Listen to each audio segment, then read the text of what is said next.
أولئك هم وبينوا أولئك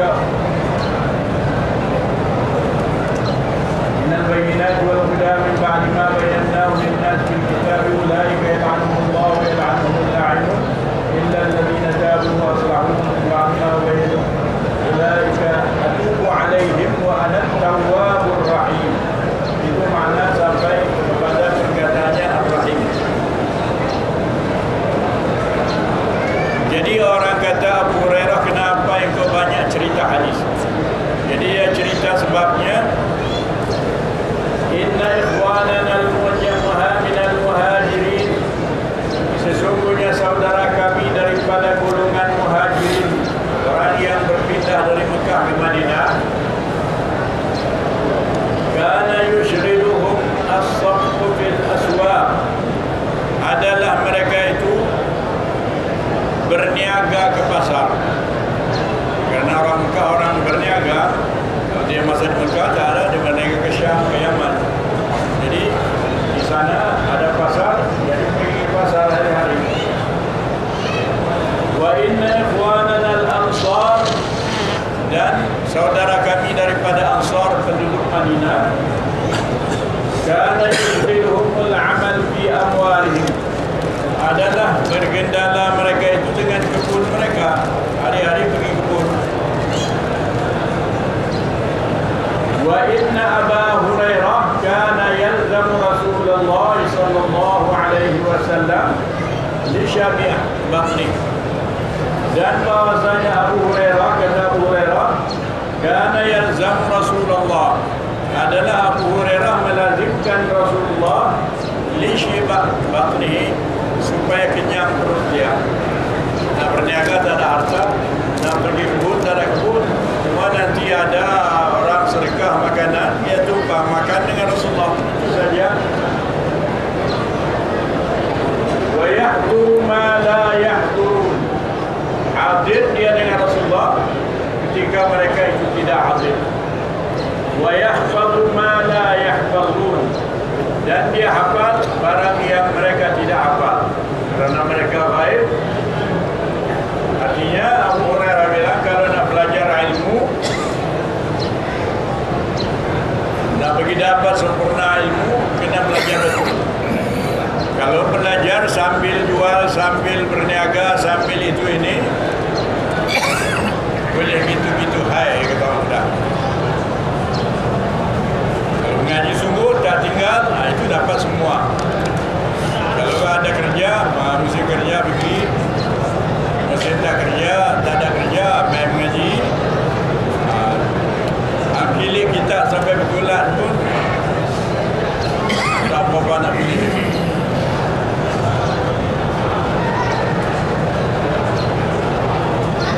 Jadi Abu Hurairah sebut kerana dia banyak mencerita itu, kerana hadir selalu dengan Nabi. Wa anhu radhiyallahu anhu qala, qultu ya Rasulullah, ini sebab yang kedua yang menjadikan dia banyak menceritakan hadis. Aku berkata, wahai Rasulullah, inni asma'u minka hadisan katsiran ansah, sesungguhnya aku dengar daripada engkau hadis yang banyak, ansah, aku lupa. Yang lalu kepada Rasulullah banyak lupa. Sabda oleh Rasulullah, ubsut rida'aka fabasattu, hampar, bentangkan kain engkau. Dia ada pakai kain selimut, Rasulullah bilang bentangkan, hampar depan engkau. Fa'arafa biyadaihi thumma qala, dia bentang kain dia, Rasulullah raup dengan dua tangannya itu. Summa qala dhammahu, dia raup begitu, dia tuang kepada kain dia. Dhammahu, himpunkan kain engkau, himpunkan ke dada engkau. Fa dhamamtuhu, maka aku angkat kain itu gulung ke dadanya.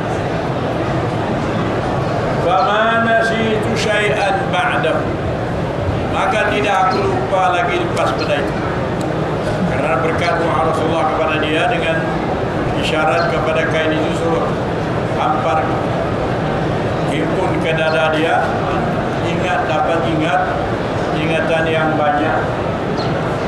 Jadi karena itu dia banyak menceritakan hadis. Wa anhu radhiyallahu anhu qala hafiztu min an-nabiy sallallahu alaihi wasallam wi'ain. Kata Abu Hurairah, aku ingat daripada Nabi sallallahu alaihi wasallam wi'ain, dua bekas dari ilmu dia dengar dari Rasulullah. Fa amma ahaduhuma fabasastuhu, adapun satu daripada keduanya aku ceritakan. Satu bahagian daripada ilmu dia ceritakan terus. Wa ammal akhar, adapun yang sebekas lagi, falau basastuhu, jika aku ceritakan, quti'a hadzal hulqum, niscaya dipotong ini hal. Kerana yang kedua, fitnah yang Rasulullah cerita yang akan terjadi di umatnya, kalau aku cerita ini, dia kata dia sembelih aku. Jadi bagian ini dia tak cerita langsung, dia diam saja, hanya dia cerita yang satu lagi.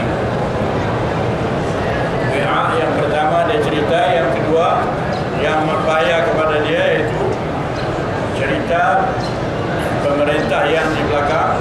Jadi kalau dia cerita, terbuka rahsia, dibunuh dia, disembelih dia.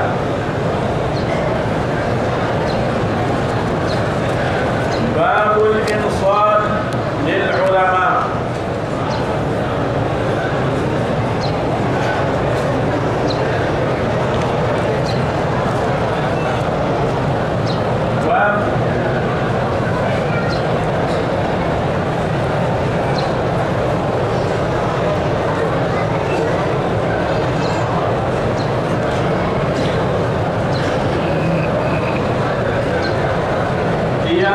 Bagi ulama. An Jarir bin Abdullah radhiyallahu anhu anna Rasulullah anna Nabiy sallallahu alaihi wasallam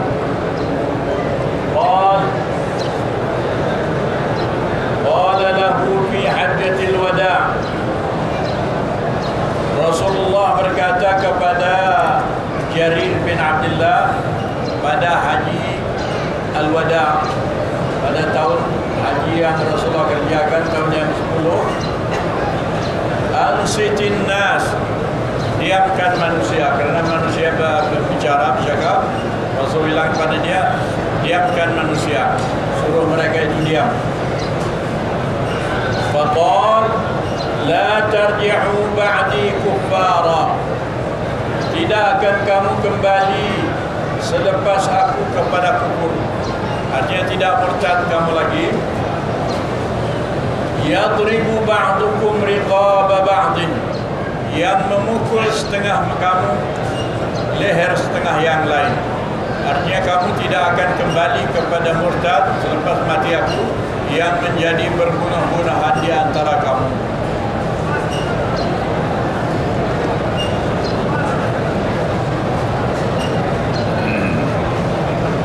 Kemudian babu ma yastahiqu lil alim idza su'ila ayyul ilmi ayyun nasi a'lam, wallahu a'lam.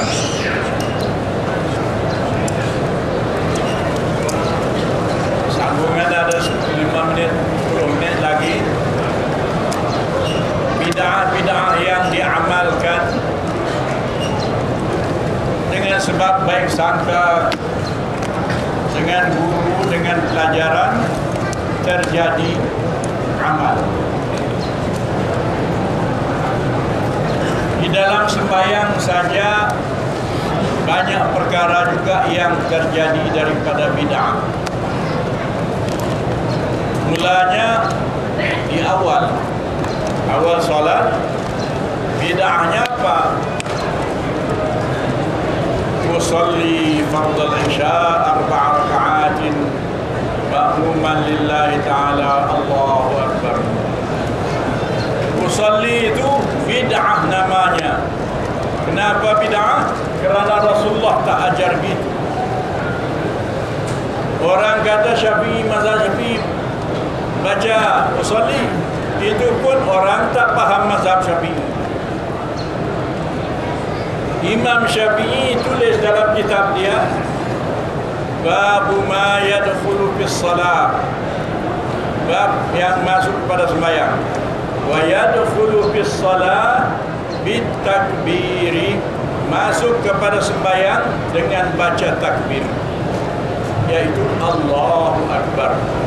Kerana Syafi'i tidak menyalahi ajaran Nabi SAW. Orang yang mengajar kepada kita, dia kata sunat baca usalli kerana menolong kepada niat. Padahal kita perhati bukan nak menolong, nak menyusah kepada niat. Usalli fardhu Allah Akbar, tak kenal. Usalli Allah, tak kenal. 2-3 kali, bukan nak menyenangkan dia, nak menyusahkan dia. Saya berjumpa sekali sembahyang Jumaat, daripada imam baca Fatihah sampai wadduha sampai habis, dia Allah usalli Allah Akbar, wadduha usalli, sampai imam baca wa amma bi ni'mati rabbika fahaddits, dia tangkap masa tu Allah Akbar. Siapa yang boleh masa tu, yang daripada Fatihah tadi sampai habis, wadduha habis dah, Allahu Akbar, Allahu Akbar, tak boleh. Dah habis dah baru boleh. Itu sebabnya syaitan tipu dia. Allahu Akbar benar. Dia main tak kenal lagi. Apa lagi Allahu Akbar. Kenal tak kenal lagi. Allahu Akbar. Allahu Akbar tak kenal. Tak kenal tu baru dia kata kenal. Itu baru dia senang. Itu sebabnya was-was. Rasulullah ajak orang sembahyang. Satu orang datang dalam masjid, Rasulullah sembahyang duduk, dia sembahyang 2 rakaat, dia salam Rasulullah. Rasulullah jawab salam.